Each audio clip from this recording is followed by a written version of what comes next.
Números 8. Disse também o Senhor a Moisés: diga o seguinte a Arão: quando você preparar as 7 lâmpadas, estas deverão iluminar a área na frente do candelabro. Arão assim fez. Dispôs as lâmpadas de modo que estivessem voltadas para a frente do candelabro, como o Senhor tinha ordenado a Moisés. O candelabro foi feito de ouro batido, do pedestal às flores, conforme o modelo que o Senhor tinha mostrado a Moisés. O Senhor disse a Moisés: separe os levitas no meio dos israelitas e purifique-os. A purificação deles será assim: você aspergirá a água da purificação sobre eles, fará com que rapem o corpo todo e lavem as roupas para que se purifiquem. Depois eles trarão um novilho com a oferta de cereal da melhor farinha amassada com óleo, e você trará um segundo novilho como oferta pelo pecado. Você levará os levitas para a frente da tenda do encontro e reunirá toda a comunidade de Israel. Levará os levitas à presença do Senhor, e os israelitas imporão as mãos sobre eles. Arão apresentará os levitas ao Senhor como oferta ritualmente movida da parte dos israelitas. Eles serão dedicados ao trabalho do Senhor.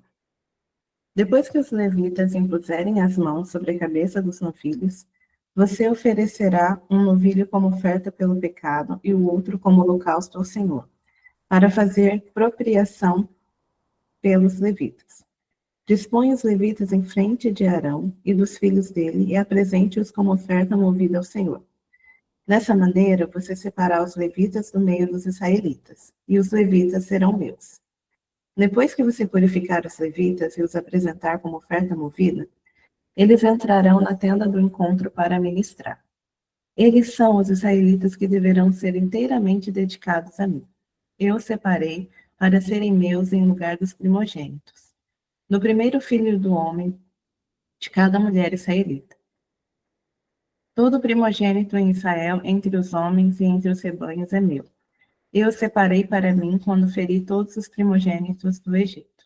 E escolhi os levitas em lugar de todos os primogênitos em Israel. Dentre todos os israelitas, dediquei os levitas como dádiva a Arão e aos seus filhos.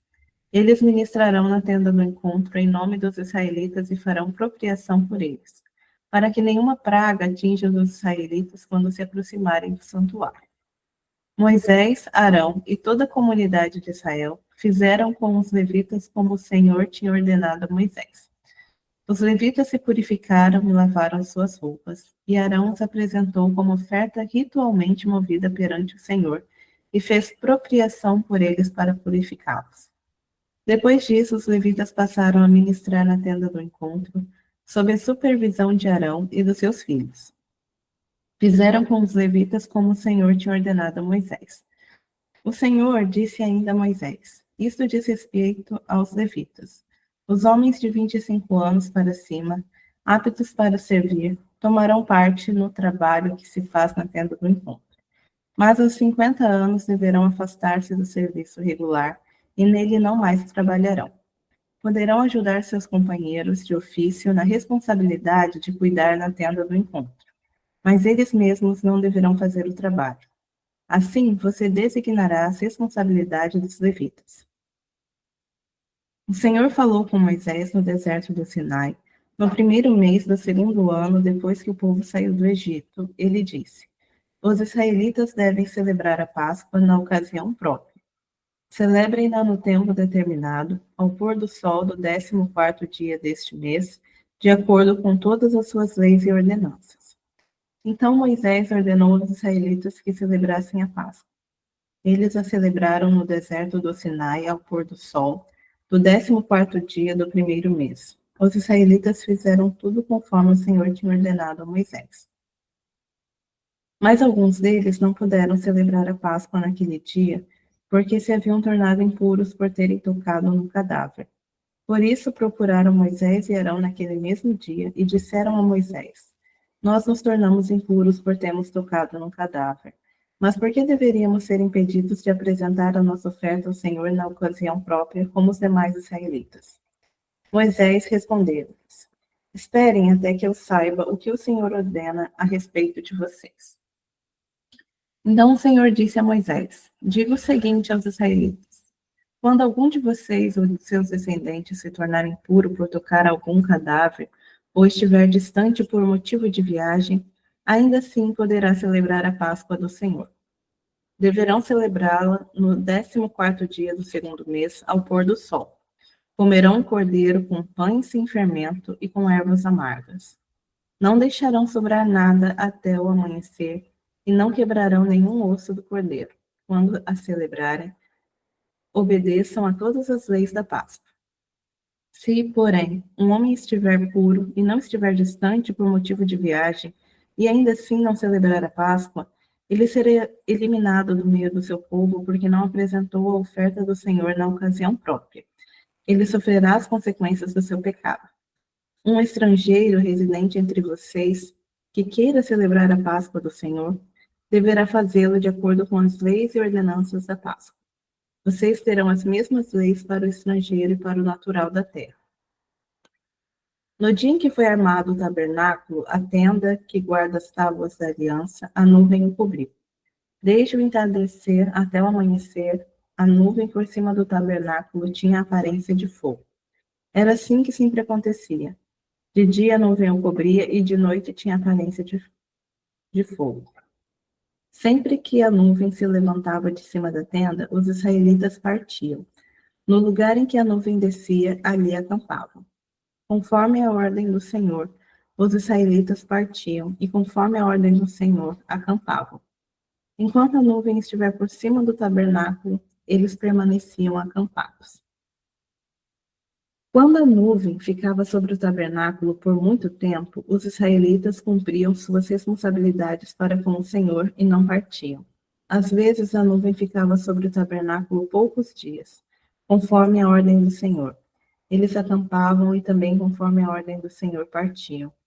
Outras vezes a nuvem permanecia somente desde o entardecer até o amanhecer, e quando se levantava pela manhã, eles partiam. De dia ou de noite, sempre que a nuvem se levantava, eles partiam. Quer a nuvem ficasse sobre o tabernáculo 2 dias, quer um mês, quer mais tempo, os israelitas permaneciam no acampamento e não partiam. Mas quando elas se levantavam, partiam. Conforme a ordem do Senhor, acampavam e conforme a ordem do Senhor, partiam. Nesse meio tempo, cumpriam suas responsabilidades para com o Senhor, de acordo com as suas ordens anunciadas por Moisés. O Senhor disse a Moisés: faça 2 cornetas de prata batida, a fim de usá-las para reunir a comunidade e para dar aos acampamentos o sinal para partirem. Quando as 2 cornetas tocarem, a comunidade inteira se reunirá diante de você, à entrada da tenda do encontro. Se apenas um tocar, os líderes chefes dos clãs de Israel se reunirão diante de você. Quando a corneta der um toque de alerta, as tribos acampadas a leste deverão partir. Ao som do segundo toque, os acampamentos do lado sul partirão. O toque de alerta será o sinal para partir, para reunir a assembleia. Faça soar as cornetas, mas não com o mesmo toque. Os filhos de Arão, os sacerdotes, tocarão as cornetas. Este é um decreto perpétuo para vocês e para suas gerações. Quando em sua terra vocês entrarem em guerra contra um adversário que os esteja oprimindo, toquem as cornetas, e o Senhor, o Deus de vocês, se lembrará de vocês e os libertará dos seus inimigos. Também em seus dias festivos, nas festas fixas e no primeiro dia de cada mês, vocês deverão tocar as cornetas por ocasião dos seus holocaustos e das suas ofertas de comunhão. E elas serão um memorial em favor de vocês perante o seu Deus. Eu sou o Senhor, o Deus de vocês. No 20º dia do segundo mês do segundo ano, a nuvem se levantou de cima do tabernáculo que guarda as tábuas da aliança. Então, os israelitas partiram do deserto do Sinai e viajaram por etapas, até que a nuvem pousou no deserto de Parã. Assim, partiram pela primeira vez conforme a ordem do Senhor anunciada por Moisés. Os exércitos do acampamento de Judá partiram primeiro, junto à sua bandeira. Naasson, filho de Aminadab, estava no comando. Natanael, filho de Zuar, comandava os exércitos da tribo de Isacar. E Eliabe, filho de Elon, chefiava os exércitos da tribo de Zebulon. Quando o tabernáculo era desmontado, os Genocitas e os Meraritas o carregavam e partiam. Os exércitos do acampamento de Ruben partiram em seguida, junto à sua bandeira. Elisur, filho de Sedur, estava no comando. Selumiel, filho de Zurissadai, comandava os exércitos da tribo de Simeão. E Elisaf, filho de Deuel, chefiava os exércitos da tribo de Gade. Então os coatitas partiram carregando as coisas sagradas. Antes que eles chegassem, o tabernáculo já deveria estar armado. Os exércitos do acampamento de Efraim partiram em seguida junto à sua bandeira. Elisama, filho de Amiúde, estava no comando. Gamaliel, filho de Peduzur, comandava os exércitos da tribo de Manassés. E Abidã, filho de Gideone, os exércitos da tribo de Benjamim.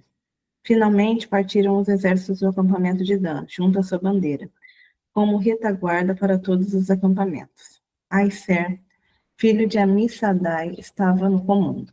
Pagiel, filho de Ocrã, comandava os exércitos da tribo de Aser. E Aira, filho de Enã, a divisão da tribo de Naphtali. Essa era a ordem que os exércitos israelitas seguiam quando se punham em marcha. Então Moisés disse a Obabe, filho do midianita Reuel, sogro de Moisés: estamos partindo para o lugar a respeito do qual o Senhor disse: eu o darei a vocês. Venha conosco e o trataremos bem, pois o Senhor prometeu boas coisas para Israel. Ele respondeu: não, não irei. Voltarei para minha terra e para o meu povo. Moisés, porém, disse: por favor, não nos deixe. Você sabe onde devemos acampar no deserto e pode ser o nosso guia. Se vier conosco, partilharemos com você todas as coisas boas que o Senhor nos der. Então eles partiram do monte do Senhor e viajaram 3 dias. A arca da aliança do Senhor foi à frente deles durante aqueles 3 dias para encontrar um lugar para descansar. A nuvem do Senhor estava sobre eles de dia, sempre que partiam de um acampamento.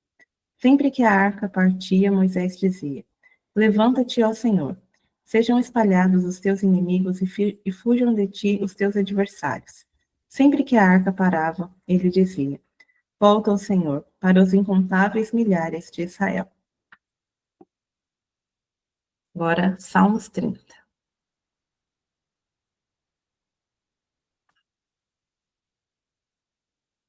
Eu te exaltarei, Senhor, pois tu me reerguestes e não deixastes que os meus inimigos se divertissem à minha custa.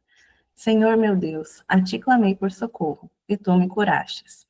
Senhor, tiraste-me da sepultura, prestes a descer a cova, e devolveste-me a vida. Cantem louvores ao Senhor, vocês, os seus fiéis.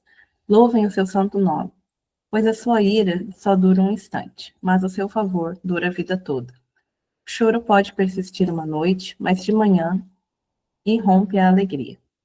Quando me senti seguro, disse: jamais serei abalado. Senhor, com o teu favor, deste-me firmeza e estabilidade, mas quando escondestes a tua face, fiquei aterrorizado.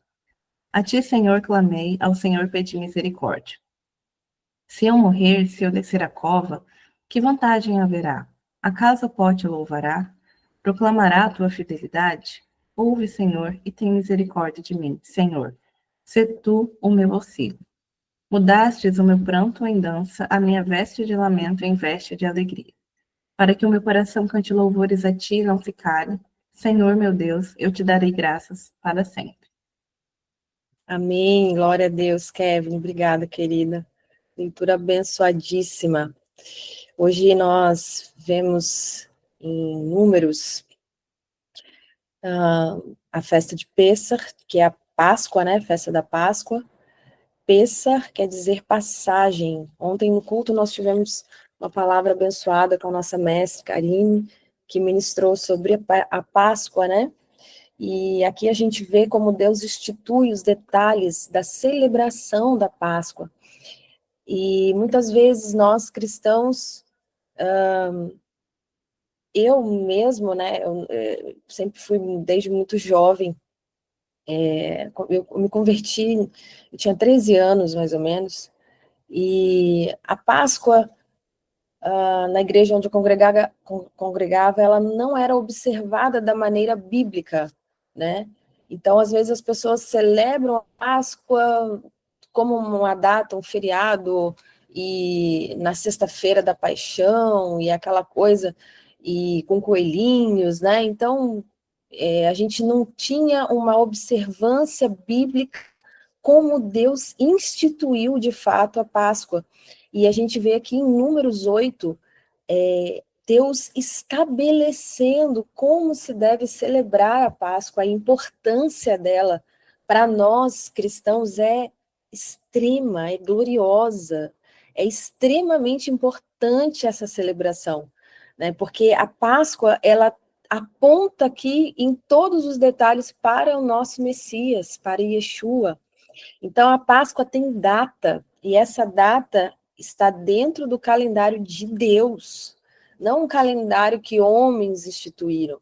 Ela está no calendário de Deus. Deus instituiu um calendário. E ele fala que a Páscoa deve ser celebrada em 14 de Nissan, né? Então, a gente está quase entrando no mês de Nissan.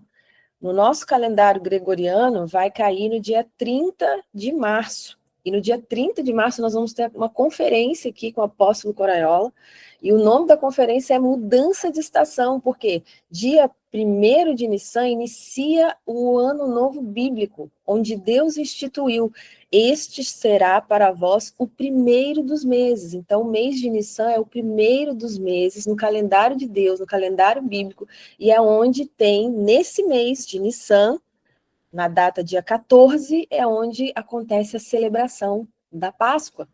E a Bíblia traz aqui, né, como é feita essa celebração.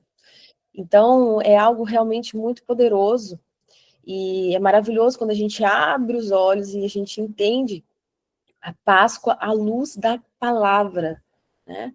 Então, eu quero convidar você desde já a participar da celebração da Páscoa conosco. Nós vamos celebrar, né, conforme a palavra nos instrui, e vai ser no dia 14 de Nissan, no calendário gregoriano. Agora eu não lembro qual data que é, mas lá no aplicativo da Elohim Church já tem a data de todas as festas bíblicas, e a gente vê que Deus institui as festas porque elas são memoriais, elas marcam aquele feito extraordinário de Deus, e elas também são proféticas, né? Quando Deus estabelece esses marcos, elas apontam para algo maior, né? Como apontam para Yeshua, e você está dentro desse tempo, dessa celebração, né? É como se Deus ali estabelecesse um portal onde ele abre os céus, onde bênçãos são derramadas. Então, a celebração das festas é aquilo, né? Se você não celebrar, você vai deixar de ser salvo? Não, não, porque não está condicionado à sua salvação. Mas você deixa de ganhar bênçãos? Sim, você perde de ganhar bênçãos que você poderia se você tivesse celebrando, né, as festas fixas do Senhor, que são mandamentos. Então, realmente é maravilhoso quando a gente conhece as festas e vive elas, celebra elas. E Pêssar é uma festa, a Páscoa, né, é uma festa muito importante para nós. Então, a gente vê também no capítulo 9, né, a questão da nuvem, quando a nuvem se movia, o povo se movia, vai mostrando aqui a direção do Eterno. A gente precisa se mover conforme ele vai nos orientando, né? Então, a nuvem movia, o povo levantava o acampamento e ia, e vinha a proteção do Senhor, né? A coluna de fogo ali à noite, de dia a nuvem guardando, trazendo refrigério ao povo. A palavra do Senhor, a direção dele, ela traz para nós refrigério, né? Nos dias quentes, nos dias áridos, e a palavra do Senhor, ela também nos traz a proteção, é o fogo à noite, né? Guardando, iluminando. Então, mostra que como é tremendo, maravilhoso, sobrenatural a gente viver sob a palavra de Deus que nos direciona. E é interessante aqui que no capítulo 10 vai falar sobre a trombeta, né? E é interessante que Deus dá uma palavra aqui para eles no versículo 10 do capítulo 10, ele vai dizer assim, ó, nos dias nos vossos dias de alegria e nas festas fixas, ou seja, é interessante, né, que Deus fala festas fixas, porque ele fixou, né? Então, nos seus dias de alegria e nas festas fixas, e no começo dos meses, olha aqui como é interessante isso, né? Como é importante para Deus esse início dos meses. A gente vê aqui que Deus, ele trata tempos e estações como algo importante. Ele vai falar assim, ó, nesses momentos, né, nos dias de alegria, nas festas e nos princípios dos meses, tocareis as trombetas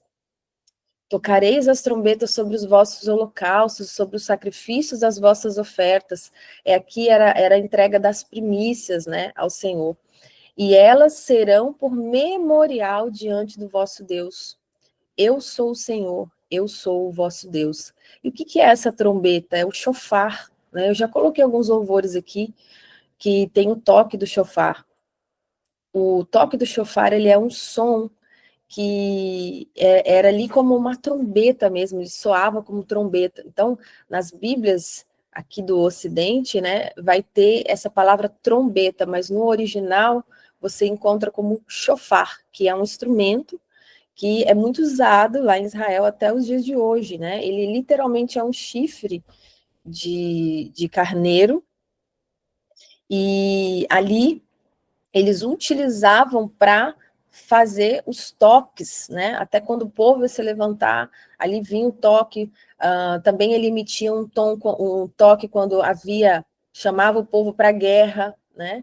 Então o toque do chofar, ele é muito presente, a gente vai ver aqui na palavra de Deus, e ele tem vários significados também, cada toque, né? Mas aqui nesse versículo específico, ele fala para que a trombeta deve ser tocada nos dias de alegria, no dia das festas, no princípio do mês. Isso mostra o quê? Que a gente deve externar a nossa alegria, a nossa gratidão, o nosso louvor na nossa vida diária.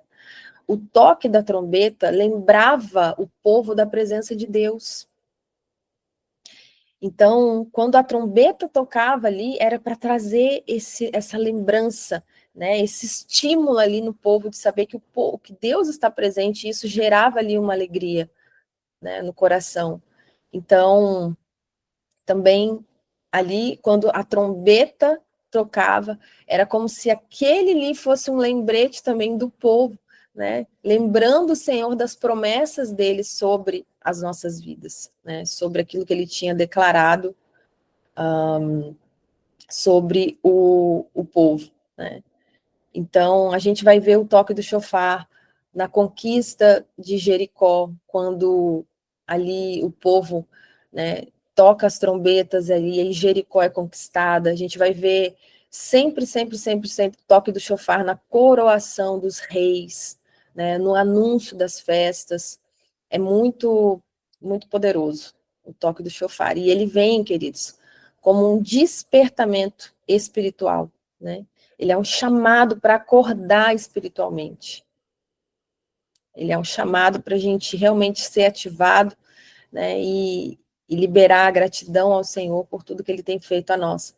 Em associação, Salmos 30, hoje é muito maravilhoso, na porção de hoje, né, Salmos 30, Davi aqui, ele fala, né, cantem louvores a Adonai, vocês que são fiéis, e deem graça reconhecendo a sua santidade.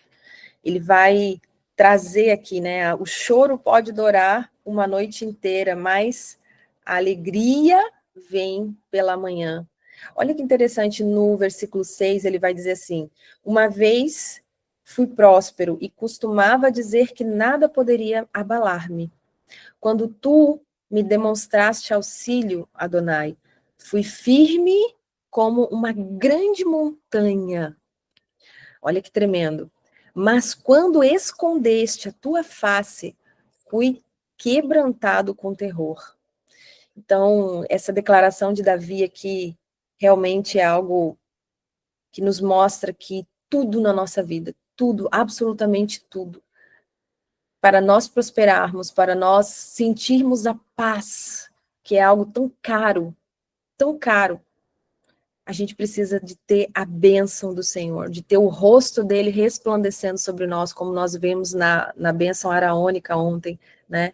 Olha, quando a gente vê na bênção o Senhor falando, né, que teu rosto resplandeça sobre ti, é isso aqui Davi falando, olha, né? Quando tu escondeste a tua face de mim, eu fui quebrado de terror. Mas quando tu demonstraste auxílio, eu fui firme como uma rocha, e é assim, queridos. Ele é o nosso auxílio, ele é a nossa proteção. E aqui o Senhor institui em Números, né, que nós venhamos a levantar um som de chofar, de gratidão, de alegria. Davi, ele fazia isso aqui continuamente nos Salmos, declarando a sua gratidão ao Senhor, declarando os feitos do Senhor, né, declarando a bondade do Senhor. Quando você abre seus lábios para você fazer declarações que exaltam o nome dele, né, que fazem o teu coração e a tua mente lembrar que ele é bom, que ele é fiel, que ele é tua força, que ele é tua fonte, isso traz vida, enche, irriga o teu coração do poder de Deus, dos atributos do Senhor, porque a palavra fala que ele habita em meio aos louvores. Quando você acessa essa região de adoração, você está acessando a presença. É por isso que adorar nos faz tão bem. É por isso que quando você ouve louvores, o seu coração respira, se alegra, sai peso, né? No seu dia a dia, momentos que você estiver atribulado, que você estiver preocupado, que você estiver ansioso, coloque louvores e acesse a adoração. Se permita, no meio de tanta tribulação, de tanta angústia, se permita você adorar. Simplesmente adore, erga o som do chofar da sua voz e adore ao Senhor, porque você vai experimentar a presença dele que habita em meio aos louvores. E assim como Davi fala aqui, ó, eu fui firme como uma grande montanha. Amém, queridos. Que Deus abençoe vocês tremendamente. Sejam cheios da presença do Altíssimo. E amanhã estaremos aqui firmes e fortes no propósito. Em nome de Yeshua HaMashiach. Bom dia. Shalom, shalom.